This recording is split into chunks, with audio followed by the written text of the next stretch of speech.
Welcome to That American Football Show, powered by EP Sports. EP Sports is the top supplier in the UK for all your American football needs, helping players and coaches reach their potential since 2007. Check them out at epsports.co.uk. Just me and Joe again. Very quickly after our last episode, I think this is the shortest time we've had between consecutive episodes. A few days, yeah. It's not bad for us. But Tim's got his university exam on Wednesday, so best of luck to Tim. And Craig is still stuck in the Stone Ages until the end of this month. So just me and Joe again. But yeah, Premier weekend of the second season of the ELF just kicked off. Everyone, obviously, at least in England, had a lovely 4-day weekend to prepare for these 2 days of games. How was your Jubilee weekend, Joe? Yeah, it was good. Thanks. Did a bit of like lantern lighting. It wasn't that impressive. It was just someone sang a song and they lit a lantern. Went out on the Friday, so I was very hungover for the first game on Saturday. But as soon as the football started, that hangover went. But yeah, not too much apart from that. What about you, mate? I definitely did something. I went to a barbecue. It was lovely. Got the nice one Sunday, and now it's just been horrible. Disgusting, yeah. It's meant to be June, and it's very much not June. I know we had the summer back in April. Yeah, that's how it is now. Yeah, but we're on the games. Obviously, we were very, I don't want to say blind, but we didn't really know what our expectations should be tempered to. And I think there's been some things we were totally right on, some things we were totally wrong on, some surprises. And we finally have now got a taste of all the new teams. And we're going to be updating our power rankings. People seem to like that. So you made up a lovely Instagram. Yeah, I'll be showing that a bit later on in the episode. People stay that long, and it will end up on the socials as well. Oh, yeah. Apologies in advance if you don't know where your team is, but the game's we are the say on this show of what our power rankings are. So if you think we're wrong, comment below and tell us. But until you have a podcast, you don't get to tell us. You can't talk about it. But yeah, these are our power rankings. Should we do power rankings first? Or we'll do them at the end. We'll leave them as a surprise for the end. Okay. First game, we had the Istanbul Rams against the Cologne Centurions. Centurions won 40-38. I mean, we had these guys 12th and 9th in our power rankings. Rams, I think, came out, obviously they lost, but they showed that they definitely have the feet to stand in this league.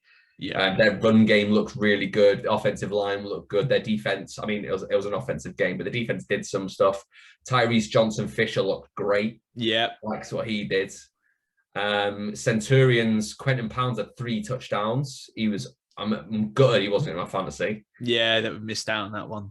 I think Tim said Jan Weinreich had statistically the best performance. It was up there. He did have 25-45, 4 touchdowns. 4 touchdowns, yeah, 337 yards. Yeah, it was good. It was that kind of game though where there was just so much offense going on. I mean, as Tim said last week or whatever, like I know he said it in the chat. We've now seen the Centurions without Madre London, and the first half, it seemed you were like, okay, yeah, that you could tell they're without Madre, but I think both teams started off a bit slow and they had to find what the hell's happening. And by the end, it was a good game. Yeah, really, really good game. I massively enjoyed it. Didn't know with all the games on the slate, I was a bit kind of iffy that this was the first one, but it actually turned out to be a cracker. You're right about the Rams, though. They're just fun. I think that was the one feeling I got from them. Zach Blair has been a big signing for them. He's kind of going to lead that defense, it looks like, and why not? I mean, Zach Blair's safety was the first points of the season. I reckon that's 1,000 to 1, probably, maybe even higher. Safeties this week, I must say. That's true. Actually, there were quite a few, but yeah, it was chaos from the beginning, and it didn't really stop. Jared Stegman, he was, it's his first game. He's not played in Europe for 5 years, I believe. He had a poor first half, I will admit. He had several like rogue throws, resulting in 4 interceptions, 3 of them being in the first half. But he kind of recovered. He kept a cool head, which was good to see. And he has quite a bit of experience, so he clearly went to that. And you're right about the run game. Tyrese was a monster.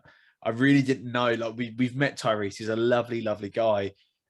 he's played JUCO, but he's been a rugby player for sort of most of his life. And yeah, it was good to see him actually all that potential that we thought he had to be able to be good in the ELF. He's proven that he can do it already. And another thing I want to mention about Cologne is even though they did let up 38 points, their defense does look better than last year, which is positive. A bloody bit of paper last year, wasn't it? Yeah, exactly. So, it's good for them. They've looked like they've improved. However, I think the whole league's improved. So, you've got to do it more. That's a good statement. The level felt higher because last year, I don't want to particularly put on any names, but there were some teams who just like they're just not in this. Yeah. And both these teams, I mean, we all had the Rams at 12 because we didn't know anything about them, but they stood toe to toe with a great offense last year and still a good offense. Exactly. And also another thing I noticed from sort of all games is the quality of kicking was much better. So much better. Was it the Rams kicker who made a 46-yarder? The Rams kicker did a good old kick. Someone got a 55-yarder in one of the games. I can't remember. They've all merged into. They must have clocked on that last year. Galaxy did so well, and Hamburg did so well because their kickers were top. Trevecchio as well for. He had a little injury scare. I was worried. Yes, that was worrying. But yeah, it's good to see the Rams kicker was solid. Tim mentioned how I think he was Tim's favourite player of the game. But yeah, it's just good to see, and it's nice to see the Rams come in. And yeah, it's not going to be the hardest game that they're going to play this year, with all due respect to the Centurions. But they show that they're going to be competitive, and that's exactly what we want. And yeah, fair play to them. And their helmets were really nice. That's another thing. And speaking of competition and nice helmets, we have the Rhine Fire against the Galaxy in Frankfurt. I mean, personally, I was the only one who wasn't low on the Fire coming into this. You all had the Fire low down. Yeah. And we see here who we had at number 1. I'll just bring up my bit of paper. We have the Galaxy. The Fire we had at 10 and 29-26 to the Fire. Walk-off. It was essentially a walk-off. Yeah, there was like 11 seconds to go or something like that. But my God, that was a belter of a game. Fire had it. Galaxy come back. Fire clinch it. I don't know if you saw the interview with Tom Sula afterwards. It was funny. It was actually they're like, how did you get the team to do this? He was like, I didn't do anything. The coordinators and the players did everything. And I'm like, okay. Yeah, I mean, humble man for sure if he's going to be saying stuff like that. But you're right. The atmosphere was huge. Yes. And nearly 8,000 people in the stadium. That's insane. And there was 140,000 people watching it in Germany. That is incredible. That's insane. It just shows you how well the marketing's been, and these two old enemies going up against each other week 1. I think it was a perfect matchup, and what a game as well. That's the thing. We were good that it was a very close game, and the Fire did so well, I think, to stop that momentum when the Galaxy were coming back. Yeah, like obviously we had Galaxy first because they were the reigning champions, which is fair enough. It's pretty much always the rule, and they weren't what we had held in our vision as their standard, but they still played well. The Fire just really overplayed how we were expecting them. They were good connection with the quarterback and the receiver. Yes, which is crazy. So like Matt Adam, we weren't too sure what we were going to get. Article from American Football International did put him as the 12th ranked QB in the league, and we didn't know too much about him. Granted, only 6 completions all game, so not many throws, and I think he had 14 attempts, but he threw dimes. There was one play in the first quarter where he managed to evade the sack, running out to the left, and I think this might be the one you were talking about, and he just chucked it down on the left-hand side, receiver over the top, dives, catches it. Brilliant. Really, really good stuff. Yeah, because the Fire have Canutal, and I'm just trying to find their other one. As well. It's called like Robotite or something. Yes. Yeah, I know what you mean. And he was unbelievable. Like there's a lot of names this season that I was like, okay, you've got Quentin Pounds, you've got Phil Pascalini, you've got Zach Edwards, all names that we are known for putting up big numbers, but there were some names I was like, who are these guys? Like was it Panthers had a receiver, Stanley? Malik Stanley, yeah. He was unbelievable. Yeah. It's just these people I've never heard of that were just really taking the games over. Yeah, which is good, and that's what you want when players prove themselves last year. We get all these other guys coming into the league. With going back to the Fire, I think what I found impressive is they're very efficient. They were very strong on defense, and their offense did enough. I think that is kind of the team they're going to be this year, but we'll have to see. I mean, you go into the reigning champs and get a win. I mean, it's one hell of a start to the season. And I must say, their kit looks great. Yes, yeah, it really does. Actually, it's a nice one. Like gold and maroon. Yeah, and yeah, I mean they've got a good historic fan base. There was a big turnout for them, so yeah, good away fans, wasn't it? They had a fair amount there, but yeah, the Galaxy. I think this is just a blip in the road. You got to remember they lost the first game of last season. They did against the Hamburg Sea Devils, and yeah, their secondary just didn't show up at all. And I think that was quite a poor part of them. Big occasion, didn't quite go to plan, but the Galaxy will be back. I'm pretty sure of it, but you never know. You think? I mean, we all discussed our power rankings. Yeah, I know we've already had to kick them down a peg, but we'll see. Okay, I mean, couple of nail biters here. You had this game on, I think, Joe. Leipzig Kings at the Wroclaw Panthers. Yeah, quite a rogue pick to watch as a first game of the season, but I was pretty chuffed in the end of this game. It was going to be defensively strong, and it was exactly that. Yes, there were quite a fair few points in this game, but it was just a lot of turnovers that led to these points, a lot of short field. The Kings defense is probably going to be one of my favorite sort of like sets of players in this whole league. It's fast and physical. The blitz is terrifying, absolutely terrifying. Quarterbacks are going to have zero time on the ball when they come up against these guys. You've got Bombeck, AJ Wentland, Tavares, and Zetterberg all just coming at you. Bombeck is just a monster. Just you can spot him from a mile off, and he's so quick as well. They just have so many good physical attributes, and their game, they're just like smart about the game as well. QB Jordan Barlow, obviously our friend. I was speaking to him last night as well after the game. He was disappointed. Of course, it's a tough way to go. Of course, if you did see the game, the Panthers managed to knock the ball. The Panthers' defense is so good; it's going to win them games, and it won them this time. William Lloyd, the linebacker, managed to knock the ball out of David McCann's hands, and it was Lars Stephanie ran it in with 4 seconds to go to give Wroclaw the win. But yeah, Jordan, I thought he looked good. He's a smart player. That's what I gathered from him. He's a good improviser. He's very quick on his feet, and he makes good decisions. He had a nice rushing touchdown, I believe, for 27 yards. When he threw the ball, he was fairly accurate with his throws. He's just. I'm really looking forward to him. I think he's just one of those smart, good, accurate players, and yeah, he's going to be a great addition to the league. The Panthers did struggle offensively in this game, big time. They had 2 interceptions, a fumble, and 6 sacks. As I say, coming up against the Kraken defense, they're not going to face Leipzig every week. They got to face them twice.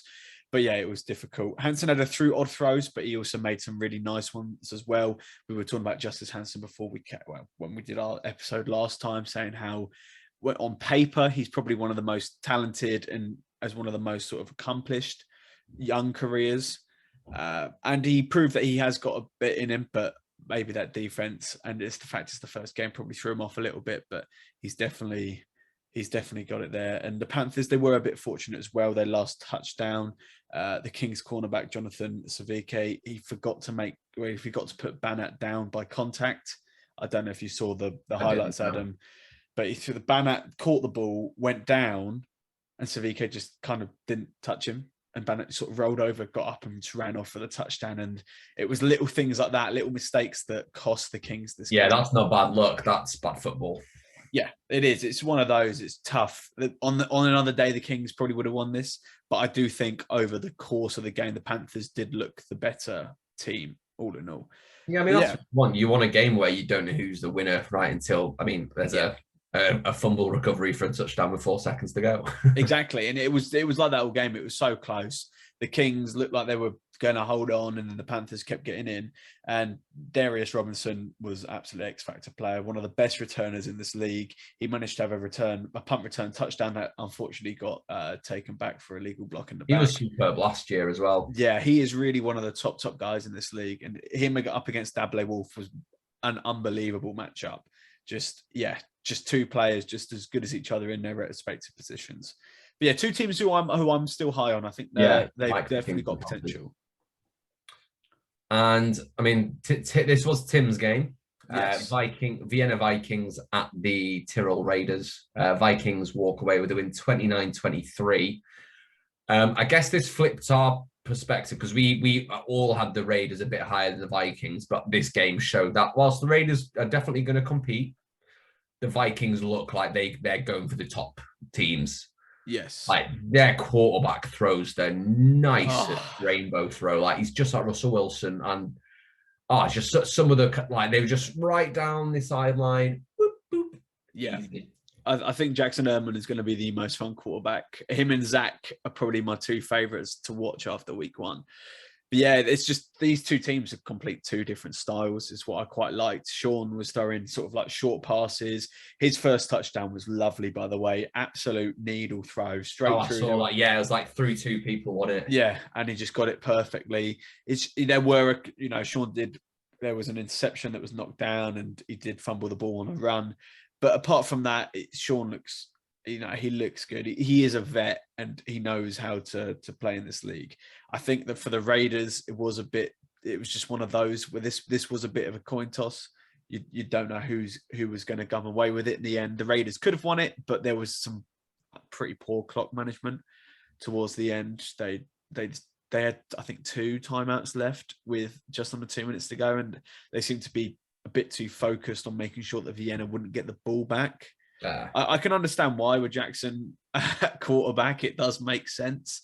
However, they just ended up rushing themselves and probably not thinking about the plays as well as they could have done. And it just sort of filtered out towards the end of the game. And yeah, you've Vienna as well. They had no Western Car, but Florian Bierbaumer, the big man, he got 3 touchdowns, which is nice to see that players can step up when big US imports are injured. Yeah. But yeah, I'm not too sure what the injury is on Western Car. I know it was his shoulder. Some people reporting that it's worse than initially first thought. But however, I don't have any pure facts on that.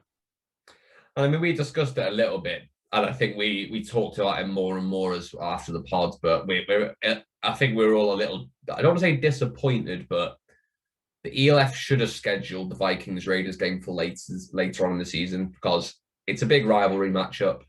There could have been a lot of hype built around them, but as of right now, we know the Vikings are better than the Raiders. But we don't know how good they are compared to the ELF still. Yeah, and I feel like they should have broken them in by putting the Vikings and Raiders against 2 older teams, and then later on put them together and kind of let it build up a bit. Exactly. I do think they're both still up there. I think you could tell by the quality of play that we got there that it's still up there. The video as well of the Vikings punter getting bullied by the Raiders players. Oh my God. Was brilliant. It's not a bit harsh, to be honest. I mean, as what they say, they said punters are people too. That's football, baby. Yeah. He just gets checked after checked. Yeah. But it's a rivalry. I kind of get it from a marketing point of view and getting people through the doors and hoping that they're going to stay and keep coming back. Putting a big game on first, getting a good atmosphere, making people want to come back makes sense. But as you know, for us and other fans, we want to actually be able to litmus test just how good these teams are. And Vienna next week go up against the Frankfurt Galaxy. So that'll be an interesting one. Yeah. I don't know if you saw it. Did you see the stadium? It's like got mountains behind it. Lovely. Beautiful. It's beautiful. I mean, but there were obviously the two thunderstorm delays in this game, which might come in every now and again, which is the only sort of negative you get with that stadium, but it's so nice. Yeah, I think it's one of the more professional looking stadiums the league's got. Yeah, the Austrian teams have definitely got the 2 most. Okay, so we could say all the close games are done. The rest of the games were more towards the blowout side. Yes. Game that I watched, Barcelona Dragons at the Stuttgart Surge, 38-9 to the Dragons. So end result was definitely a blowout. But I mean, going into the game, I think the first 2 drives for each team, neither team got it going. So it looked like are both teams a lot better or are both teams got a lot worse. But then Zach Edwards started connecting with his 2 new receivers, Zach Sweet. I don't know if Mario Flores is a new receiver. No, Flores was there last year. But Kyle Sweet, him and Flores are a nasty combo. And And they've both taken on the load of losing Gene Constant plus a bit more. Like, I mean, we already knew Zach was the gunslinger of the ELF quarterbacks, and he very much lived up to that. I mean, you had the picture of him in his drip before the game.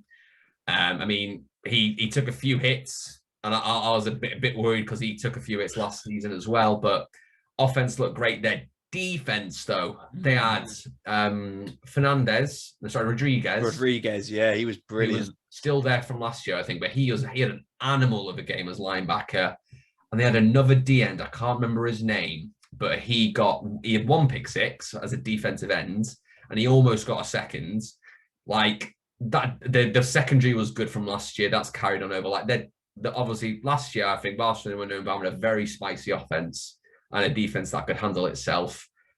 If that, obviously, the caveat here is the Surge they were our 11th ranked team. They didn't show too much to be impressed about.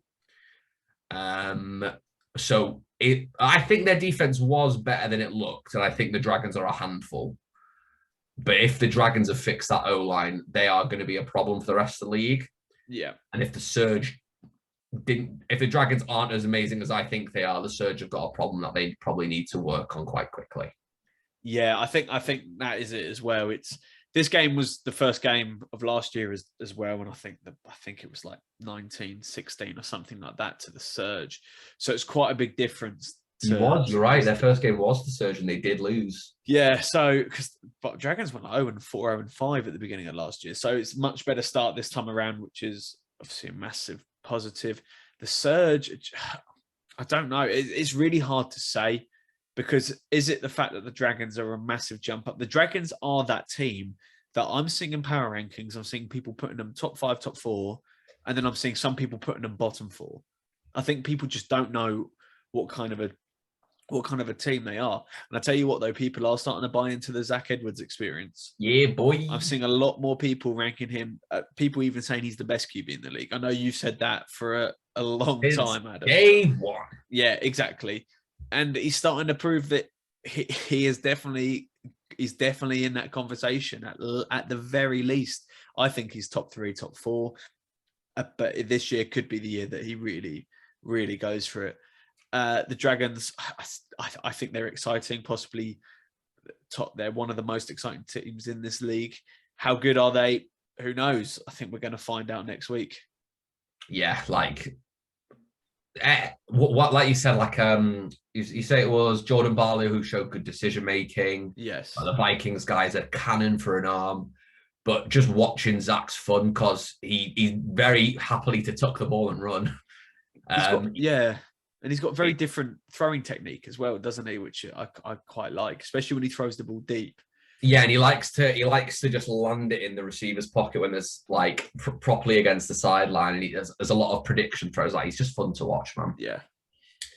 But yes, so that was the Dragons Surge, and then finally we had the Berlin Thunder at the Hamburg Sea Devils. Thunder lost this 18-43. I should mention with the Dragons. Sorry, just quickly back on the Dragons. There were 3 safeties, one for the Surge, 2 for the Dragons. And the Surge, it was 38-2 until they got a touchdown right at the end of the game. So it was, even with that score, the Dragons really blew them out. It was an explosive second quarter, wasn't it? Second quarter kicks it off because, like I said, the first quarter, you were like, ooh. Yeah, 29 points, wasn't it, for the Dragons? 29 points in one quarter. Jesus. Yeah. Yeah, the Dragons did turn it on, and like their defense was getting lots of plays as well. Like they had a pick 6. I mean, I started Zach in my fantasy, and I'm proud to say I think he was a top performer. Same here. I've got him in, but I also played Weston Carr, forgetting that he was injured. Sorry, my son. Yeah. There's a lot of players I wish I started. There's a lot more received eye on now. Oh yeah. But yeah, let's move on to Berlin Thunder at Hamburg Sea Devils, 18-43. I mean, what did you see here, Joe? This was just a pummeling from the Sea Devils. I think that's pretty much it. They ran all over the Thunder. They had 53 rush attempts for 248 yards, 4 rushing touchdowns. It essentially was, but it was Glenn Tunga who turned up. He had Good. 112 yards and 2 touchdowns. Like, it's always good to see the British boys going and doing their thing. And yeah, Glenn is no exception to that rule.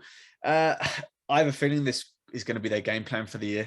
I'm not too sure if it's going to be their game plan all the way through, because they're going to come up against Leipzig and Wroclaw twice this season, and they're 2 of the top 3 defenses, in my opinion. Salisu Ceesay, he's fun. I keep using this word a lot, but he is fun because he gives me kind of Lamar Jackson vibes. I do worry, however, with that Gene Constant might not get utilised to his best. But we'll see. We'll see. You know, they might have different game plans for different teams. I'm sure they do. Every team does. However, how throw heavy that's going to be, we're going to see at some point. Their defense was solid. They kept Jock Crawford for under 30 yards. They also forced 3 fumbles. And yeah, Justin got an interception with a healthy 33-yard return. So shout out Justin Rogers always. The Thunder, it was really tough to gauge much from them. I think Germanario, if that's how you pronounce it, he is clearly an upgrade on last year. So they were throwing the ball a lot more, and he just looks more assured and more comfortable. I think Berlin do still have a lot of potential. I just think they came up against a very good team with a big point to prove. Yeah. Carl Kitchens, he had a good game. He was their best defensive player by quite a long way. Yes, they did allow a lot of points to go, but he still stood out to me as that guy who's going to lead that defense. So I just think that, the Thunder do have quite a way to go, but the Hamburg Sea Devils, a lot of people had this close because there's been a lot of talk about the Thunder in the offseason, and they do have good players and they've invested well. But Hamburg, they just missed out on the championship last year with that last-minute kick from Anderson that was about 3 inches short. So they've got, a chip on their shoulder. They're going to want to go out there and prove that they are this team. And, well, it's emphatic win against a conference rival. Absolutely. With you mentioning kind of a defensive player that stood up, I just want to shout out for the surge, Malcolm Washington, one of the American imports. He started off a bit iffy, but he got a lot better, and he was making plays towards the end. So they got Malcolm Washington. Right. So those are the games. I'm going to actually just quickly rattle through next week's games. So you can see what we're looking forward to. Yeah. Okay, bring these up. Week 2, we've got the Raiders against the Centurions. I think that'll be a good matchup.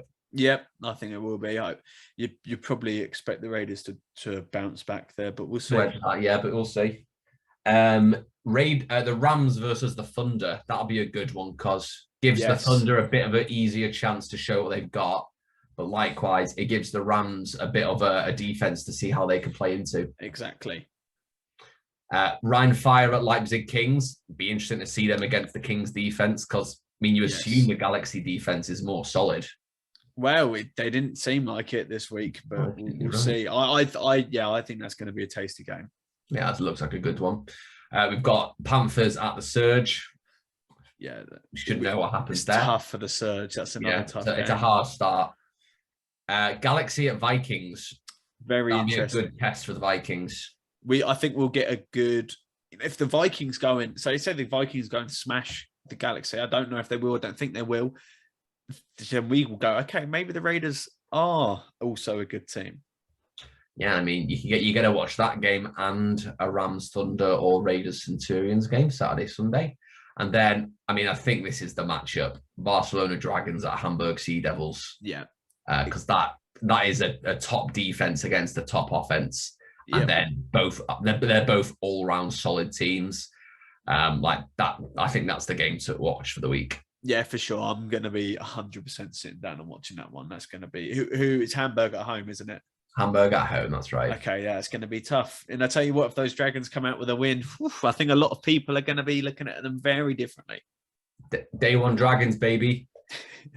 Okay, who is your team now, Joe? I don't have one. I really, you know what? I really don't have one. And that's really weird for me to say because whatever league or sport I watch, I have a team. I like players, and I think I'm just waiting out for that London team. Yeah, that is how it is for me. I could try and devote, like I've had a soft spot for the Thunder. I do like the Dragons because Zach's a great guy. I do like the Sea Devils because of Justin. It's just like the players and the Kings as well. I've always had a bit of a spot for the Kings, and now that Jordan's have like the Kings. You moved from the Surge to the Kings initially, didn't you? Yeah, so I just hop around really. I'm just one of those. And classic Patriots fan. It's all right. Yeah. Whoever's winning. Right.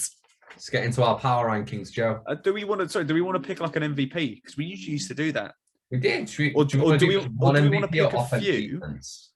Or do we want to pick a few and put it on Twitter and see if people want to? That's a good idea. Should we pull one player from each game? Well, we got to do 4 players really, because you can only do 4 people on. Right. So I'm thinking this is my. I don't know if you want to add or change. Zach Edwards is definitely one. Yeah. I think Simon from Centurions defense, yeah, because he had a monster game. I think that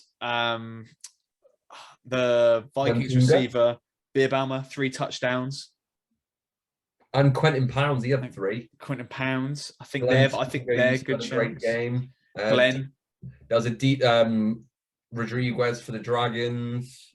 So why don't we do should we do 2 offensive, 2 defensive? Okay. So offense, Zach Edwards, and we can have Beerbalmer, Pounds, Tunga. You know what? I think personally, Beerbalmer, purely because it was against the Raiders in a big rivalry game, stepping up with their wide receiver 1 out. Okay. I don't know if you agree, but I think it's close between, because Quinton Pounds did have a blooming good game as well. Yeah, he basically won that game for the Centurions. But you're saying Beerbaum had 3 touchdowns as well. Well, and also I think I want to put Simon in, and that would be 2 Centurions players if it was Quinton Pounds, just to kind of. Okay, so we've got Dragons. I can't remember his name again. Sorry, what was Simon? Yeah, so he's Centurions, yeah. So Edwards and Simon, and then Beerbaum. I'm saying all the names wrong. No, that's good. Beerbalmer. And when he won on the defensive player. I thought that Rodriguez looked. It was the Panthers bloke who got that. So William Lloyd punched it free. And it was Lars Steffen that ran it in. Who ran it in? Lars Steffen. Trying to think of the other games that I watched. Yeah, I'd want to put. I think I'm just going to get Rodriguez stats up to show you, because they were pretty nutty. Yeah, whenever I turned on the game, I noticed him just coming forward and just big hits, big tackles. And I think he went very under the radar. But then that is another Dragons player. That's the only thing, isn't it? Yeah, but at the end of the day, you are picking the best players. Let me give you the stats for the defense. If player got him here, right? That's offense, defense. Anthony Rodriguez, 1 sack for 7 yards. I'm looking at the wrong person. It's Fernandez. It was Fernandez. 2 tackles, 1 sack for 17 yards, and an interception for 47 yards. That was a touchdown and a pass breakup. Yeah, we'll chuck Fernandez in there. That was a defensive end, yeah. Apologies. I thought it was Rodriguez. Okay, Fernandez. Yep. Alejandro Fernandez. Cool. So we'll put them up on the Twitter when the episode goes live. If you have someone else that you want to vote for, put it in the comments. If enough people do that, we can get it changed around and we can get a fair TAFS result. Yeah, sounds good. Okay, I'll leave you in charge of that, Joe. Will do. Right, power rankings. There's a little reminder of what we had going into week 1. Yep, I'll put the old one up there. We'll pop it up here. 1 to 12, we had Galaxy, Raiders, Hamburg, Vikings, Panthers, Dragons, Kings, Thunder, Centurions, Fire, Surge, Rams. Now, after discussion amongst the group, a lot of discussion, fair bit of arguing. This is our new power rankings for week 1. TAF's official. Number 12, the Surge have sunk 1 to number 12. Number 11, we have the Thunder, who have sunk 3 points from 8 to 11. Number 10, we've got the Rams here. And I feel like we should put forward, we have the Rams here because they're still a little bit of an unknown commodity. They had a win. No, they lost, didn't they? Just. I'm sorry, they did lose. Sorry, they lost by 2, but they put up a hard game. So we think they put up more than the Thunder and the Surge, basically. And so we've got them from 12 to 9, 12 to 10, sorry. Centurions have stayed at 9. They did well, but they didn't massively impress. Here's my first point of contention. I think we all know this. We have the Fire at 8th. I understand where you guys are coming from. They had a big game against the big enemy. Mm-hmm. They toppled them. So personally, I think they should be much higher. Yeah. But you guys settled me down, kept them a bit lower. We need to see where they are. Who are they playing again this time? To the Vikings. It's a pretty good litmus test. I think they no. They are up against the Kings, which I think will be a very good test of whereabouts they are. They had a good win, but we did have them originally 10th. And I think that comes into play. And the fact we still are a bit unknown on them, which is why I don't want to go too high. But if they win, they'll keep rising. Okay, so Fire have gone from 10 to 8. Kings have remained at 7. They did lose the game, but they showed some good stuff. This is where most of the movement has happened. Yes. So the Raiders have dropped from 2 to 6. So looking at that, I think that's harsh, but that's what we've agreed on. I think that's reasonable. They lost the game. Yeah. Showed some good stuff. They showed, like you said, they have poor clock management. Yeah. You could argue the Kings and Raiders, I think, are about equal. Kings, Raiders, Fires, where we had some discussion. Yeah. But yeah, they're definitely in the mid to upper tier. I would be surprised if we see the Raiders sink any lower than this. That's I agree. That's a good way of putting it, yeah. So Raiders came from 2nd to 6th. The Mighty Dragons have taken 1 step up from 6 to 5. Yeah, I think they really showed what they needed to show. Mm-hmm. Now, bit of a drop here from 1st to 4th, the Galaxy. And I think the schedule, or the result shows itself. They lost the game to a newcomer at home. So that was a game they should have won. And they were close. It was a game-winning field goal. Number 3, Panthers up from 5. I think that makes sense. Panthers had a good game. Big win. Yeah, big win. Big win. And they look good. Number 2, from 4 to 2, we have the Vienna Vikings. They look dangerous. They could really compete for that top spot. Yep. And who did I say would be first before the game started? Hamburg. Yeah. They showed that they are still the most dominant, well, still one of the dominant teams. So they've got the buffer of having a whole season of consistency. Yeah. And then they blow the doors off a team a lot of people had hopes for. So we'll see how this stands up next week, but I think we're getting a bit of a clearer view. We'll just go down that in order again. So from 12 to 1, Surge, Thunder, Rams, Centurions, Fire, Kings, Raiders, Dragons, Galaxy, Panthers, Vikings, Hamburg. I think we had our biggest discussion from about 4 to 8, which was Galaxy, Dragons, Raiders, Kings, Fire, which I think you could put an argue for most of them somewhere in that range. Yeah, for sure. I mean, I've seen some power rankings that have, like, people have put the Fire in the top 3. I did. Like you did, yeah. So there's going to be a lot of varying opinions, but as I say, ours is based on some of last season has carried on, some of this game week, and I don't think we'll see teams moving more than like 5 or 6 places up in 1 week. I think that would be quite a rarity. But like, say for example, I don't know, the Fire would then to, like, if they were playing the Sea Devils next week and they won against them, they would probably then get a massive jump up. But if the Surge batter the Panthers, maybe. Yes, then maybe we'll talk. But yeah, it's going to be tough. And yeah, let us know what yours are. Yeah, exactly. Let us know whether it's comments on YouTube, comment on Instagram, Facebook. Let us know what your rankings are and why you think we're wrong or why you think we're right. We'll touch on this bit of fantasy football. If you didn't participate last week, make sure you head over and check out our friends They're called First Down ELF. you'll see them all over like Reddit and Instagram. And if you want to go on the website, which you actually have to put the stuff into, it's First Down Fanta Football, like Fanta the drink, .com. I think you have to do it like the Thursday or Friday before the game. We're going to put a post out. We did forget this time. Sorry, Davide. Yep. But we will put this out. I think I did pretty well. I had Zach Edwards as a quarterback, as did you. Yeah. I did have the Raiders offense and the Galaxy defense.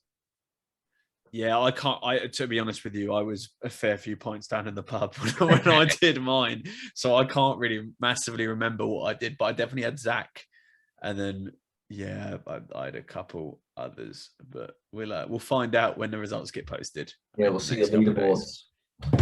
But yeah, we'll get all this out on our social medias. See who's winning in fantasy. How can they find our social medias, Joe? Yep. Twitter, Instagram is at TAFS_UK, and our Facebook is That American Football Show. And of course, we are getting bigger on YouTube now, so you can check us out on That American Football Show. Please like, subscribe, leave comments. Any feedback you have does help us out. We do try and target what you guys want to listen to. And the more we get our name out, the more stuff we're going to be able to talk about. And we're on a bit of Hungarian TV, aren't we, Joe?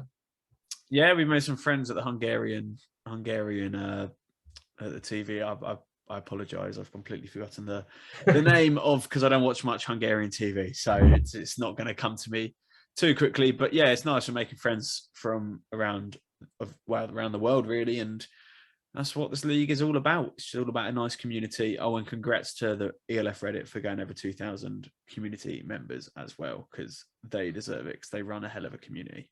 They do. Yeah, and as he said, we're trying to build this community of football in Europe, and it is definitely there. But I mean, I feel like this is bringing everyone together, and it's doing so well. For sure. So yeah, that is all of it from this week. Let us know if you think there's anything we should be adding to these weekly segments. Let us know if you miss Craig and you want Joe to do an impression of him. But yeah, let us know where you're listening from, and hopefully we'll see you all. Well, hopefully, don't know why I said it like that. We will see you all next week. Thank you everyone for listening. Make sure you head over and check out our friends at EP Sports for all your NFL or equipment needs, and we'll catch you next time.